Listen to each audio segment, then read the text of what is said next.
Hello प्यारे बच्चों, आप सभी का अभी कोचिंग सेंटर में स्वागत है। जैसा कि हम लोग ने को इकाई नंबर फर्स्ट, सेकेंड और थर्ड विज्ञान का कंप्लीट कर चुके थे। आज हम लोग इकाई नंबर 4 खनिज एवं धातु के बारे में पढ़ेंगे। ये हम लोग क्लास कक्षा 8वीं का विज्ञान पुस्तिका यानी कि कार्य पुस्तिका क्या करें, कंप्लीट करें हम लोग। ठीक, तो आज हम लोग इकाई नंबर 4 को पढ़ने वाले हैं और इसको आसानी से भरेंगे और समझेगा। ठीक है, तो बिना देरी किए क्या करते हैं, इसको स्टार्ट करते हैं। पहला क्वेश्चन देखेंगे हम लोग, क्या लिखा है, निम्नलिखित में सही विकल्प छांटिए।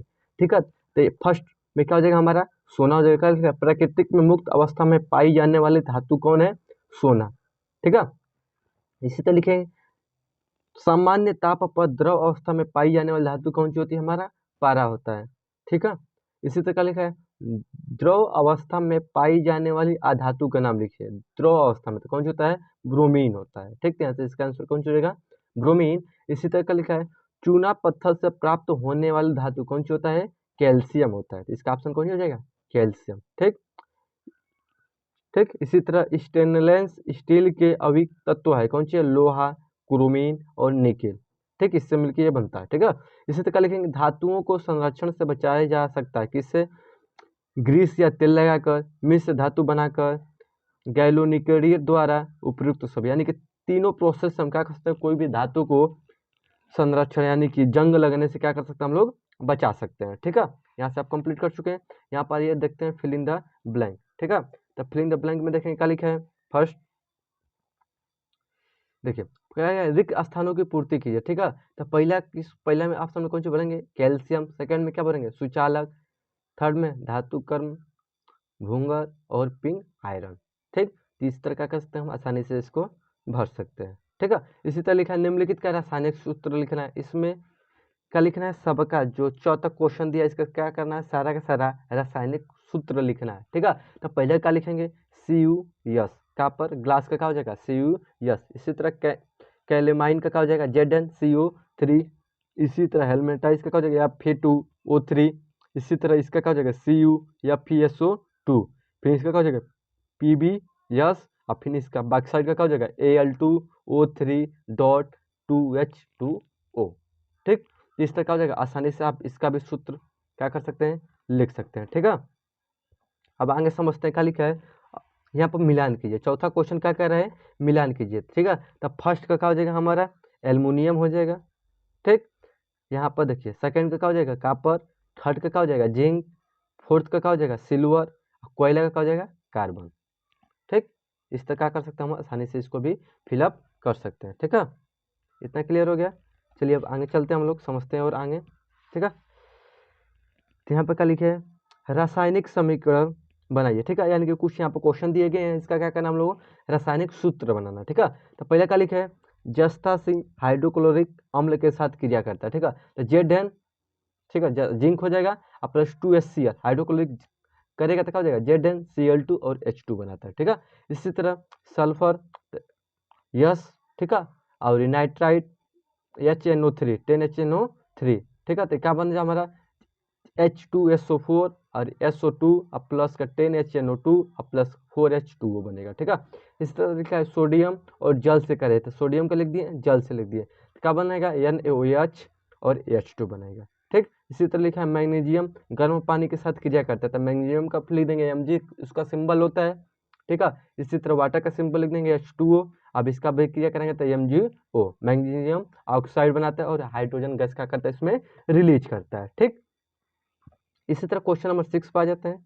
ठीक है, क्या लिखा है, कभी कभी लापरवाही से हम लोग लोहे का सामान, औजार आदि खुले स्थान में छोड़ देते हैं।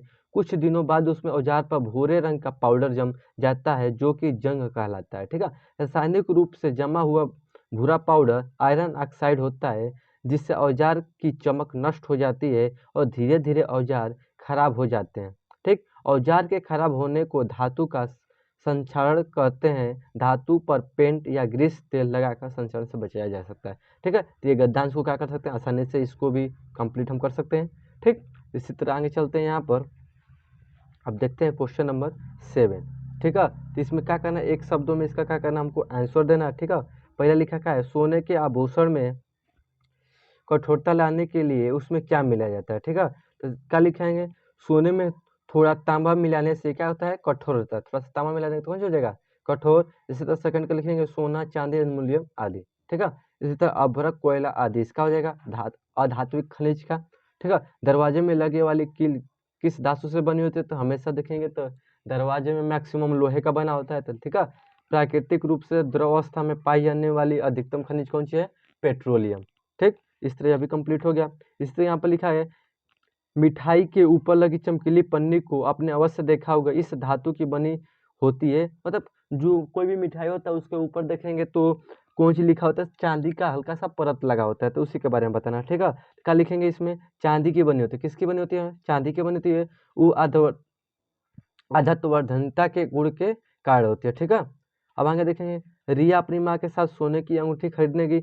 मान लीजिए एक दुकान पर गई रिया और उसकी माँ, ठीक है। एक अंगूठी ली, उसको दबाई तो दब गया, और सेकेंड को दबाई तो नहीं दबा। तो इसका क्या रीजन है, वही हमको क्या करना है, देना है। तो लिखेंगे क्योंकि अंगूठी दबाने से दब गई, इसका अर्थ है कि उसमें बनाने के लिए जो भी धातु मिलाया गया होगा, कौन चीज मिलाया होगा, कम मात्रा में मिलाया होगा, तथा दूसरी अंगूठी में बनाने के लिए उसको कापर मिलाया गया होगा, ठीक है। उसमें ज़्यादा मात्रा से जो भी मिक्सचर लगता है बनाने में, उसमें कम लगा होगा, एक में क्या होगा, ज़्यादा लगा होगा, जिसको क्या थी, कठोर थी, ठीक।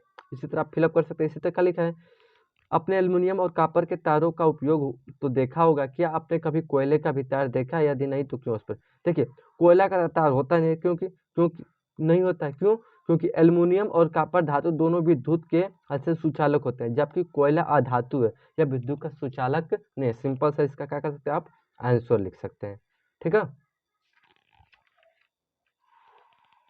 ठीक। इसी तरह यहाँ पर अब लास्ट क्वेश्चन चल रहा है 11th और 12th, इसके बाद काम खत्म हो जाएगा इसका, ठीक है। तो इसमें दिया गया था धात्विक और अधात्विक खनिज छाट के लिखना था, तो इस तरह क्या कर सकते हैं आप, छाट का आसानी से कर सकते हैं, ठीक है। अब इसी तरह क्वेश्चन नंबर 12 पर चलते हैं। क्या लिखा है, लोहे के टुकड़े पर तनु हाइड्रोक्लोरिक अम्ल डालने पर लोहे की सतह खुरदरी क्यों हो जाती है, ठीक। तो इस तरह क्या कर सकते हैं आप, आसानी से इसको भर सकते हैं, ठीक है। आसानी से इसको देख लीजिए, कोई डाउट होगा तो कमेंट करिएगा, इसको क्या करेंगे हम इजीली आपको समझा देंगे, ठीक है। तो इस तरह आप क्या कर सकते हैं, आसानी से इसको फिलअप कर सकते हैं, ठीक। इसी तरह हम लोग क्या करेंगे, अब कल की क्लास में इकाई नंबर 5 को क्या करेंगे, देखेंगे, ठीक।